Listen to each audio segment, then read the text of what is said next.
વડોદરા શહેરમાં ચોમાસા પૂર્વેની તૈયારીઓની સમીક્ષા કરવા માટે મહાનગરપાલિકાના પદાધિકારીઓ આજરોજ પૂર્વ ઝોનના વિવિધ વિસ્તારોની મુલાકાતે પહોંચ્યા હતા.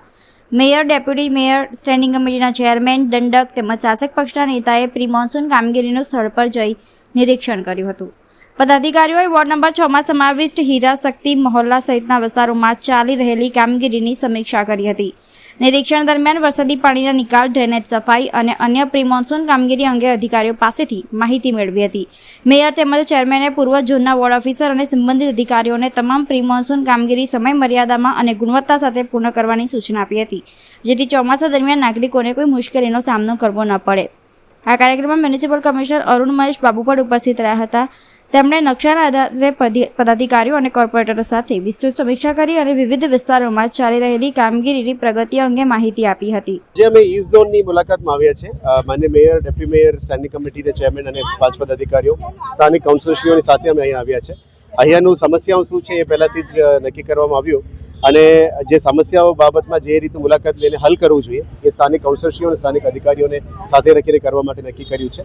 મોટાભાગના કામ થઈ રહ્યા છે અને નાના જે અડચણરૂપ કામો છે એને પણ લેવા માટે કીધું છે. એટલે આવનારા દિવસોમાં જે આપ જાણી રહ્યા છો કે ત્રણેય ઝોનમાં વિઝિટ થઈ ગઈ છે, આજે ઈ ઝોનમાં છે અને પછી નોર્થ ઝોન પણ બાકી છે. પણ ટૂંકમાં દરેક સ્થાનિક ચૂંટેલા પ્રતિનિધિઓ અને અધિકારીઓને સાથે રાખીને જે પણ સમસ્યાઓ પબ્લિકનું છે આ બધું નિરાકરણ કરવા માટે અમે નક્કી કર્યું છે. આવનારા દિવસોમાં પણ આ ઝુંબેશ ચાલુ છે. આજ રોજ આપણા વોર્ડ નંબર 6માં આરટીઓની ઢાળ પાસે વારસિયા વિસ્તારમાં જે પ્રી મોન્સૂનની કામગીરીનું નિરાકરણ કરવા માટે આવ્યા હતા.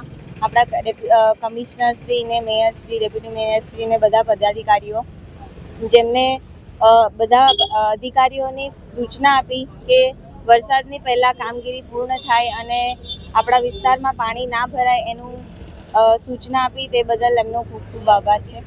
પૂર્વ કાઉન્સિલર જે અત્યારે તમારી સાથે વર્તમાન કાઉન્સિલર છે સાથે, એમના પિતાશ્રી સાથે આપનું શું કહેવું?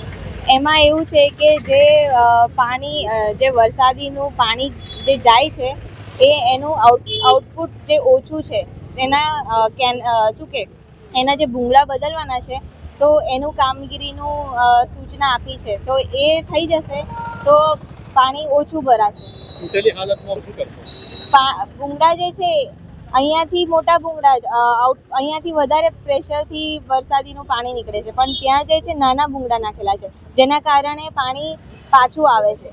એટલે એ બદલવામાં આવશે તો એનું નિરાકરણ થઈ જશે. લાગે છે તમને બદલાશે ચોમાસા પહેલા?